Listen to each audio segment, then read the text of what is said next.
good, y'all? This is Kuma from FyreNation Crew here with Cypher Rules Radio's Tribal. What's going on, y'all? Peace. So tell me a little bit about Cypher Rules Radio. Ooh, where should we start? Cypher Rules Radio is a radio station for the community. So what that means is that, we focus mainly on the independent artists or independent talent in the community. And, we just highlight the true pioneers of the culture. The culture is in the community and stuff like that. There's a lot of people that's deserve their flowers in this industry that don't necessarily get the spotlight all the time. So I try to create a platform to shine that light on them. Okay. See, that's something that we don't often get anymore. We get, people talk about the big names and everything, but we don't really get people that actually, you see the hard work. You see that they've done something, that they've actually, they don't require you to acknowledge them, but it'd be nice. Right. So tell me a bit more about what do you do in the communities? Well, as far as hip-hop is the primary focus of the radio station, and that means the culture of hip-hop. So we focus on, our main thing is to recognize the elements of hip-hop and reintroduce it to the community. Because a lot of people now don't understand that it's a cultural thing, it's a lifestyle. It's not just what's being portrayed on television. Right. You know what I'm saying? It's different elements, like you got the dance, you got the DJ, the real MC, and graffiti. Yeah. This is a nice piece right here.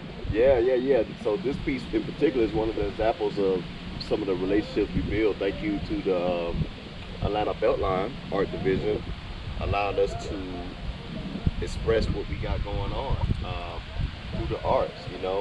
It's a lot of history and a lot of talent going behind these styles. Style writers is what we call them. That's the proper term for graffiti artists, style writers.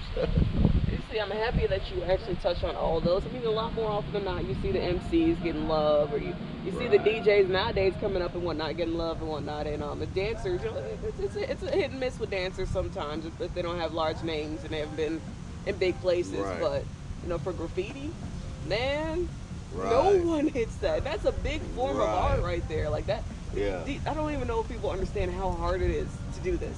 Yeah, it's not an easy thing. I think with what the mainstream did, or what society is right now, I think they relate to the artist or the rapper so many times, so easily, because of the music behind it. Right. You know what I'm saying? Like when you talk about like the youth and stuff like that, when they think of hip hop, they automatically just think about music. Right. That's it. But it's music, it's dance, it's style. You know what I'm saying? Those like the original elements of it, and community. And that's something that they don't know unless they're introduced to it. You know what I'm saying? That's why, like, with some of the events that we do, we curate opportunities for them to get engaged and understand it and feel it, Right. So do you often have children at these events like that? Do you often have the time or know of any connections that actually teach these kids these different elements? There are a few nonprofits out there, like Right Track, hosted by Antar. That's something that they're trying to do. They're incorporating each element of hip hop into the school system. Oh. They literally got a whole curriculum, K through 5th grade, I want to say. Wow. For APD. Nice. I mean APD. I'm sorry, not APD. Atlanta Public School, APS. There we go. I'm seeing graffiti. I'm thinking about what it used to be. That's good though. I mean, they're like this. So what me for growing up in art, the art forms that I was taught it was like your typical classical stuff. It wasn't anything like this. And I remember I used to always look around at the buildings and whatnot and see this and be like, man, how do they do? I'm thinking it's like with a paintbrush and whatnot. And eventually I see it's like with a spray can. And I'm like, what? Right, how do you do that? Right. It's crazy. And we've been doing a few events lately. Thanks to the city of Atlanta blessing us with the opportunity to have galleries. We've been doing a few events at Emory. It's a whole exhibit at Emory University at the Woodruff Library there. That's supposed to be there for a while, and it's open to the public. You can go check out the Graffiti Museum. I've been hearing a lot about Emory. I haven't gone myself, but I actually do want to go up there one day and look and check that out. So he says free to the public? Yeah, it's free to the public. Yeah, just go out there on campus, you know, and check it out. Yeah. Okay. Now, see, that's what I'm looking for. So, with this event we have going on in December on the 10th, CypherNation. How do you feel about that? Like, what are your thoughts on it? I think it's about time.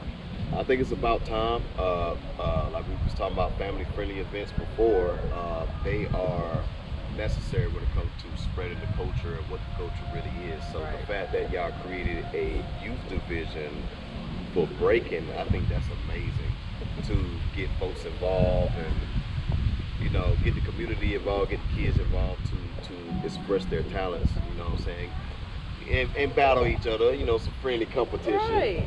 But, you know, shout out to the sponsors for that as well, you know, for sure. Certainly.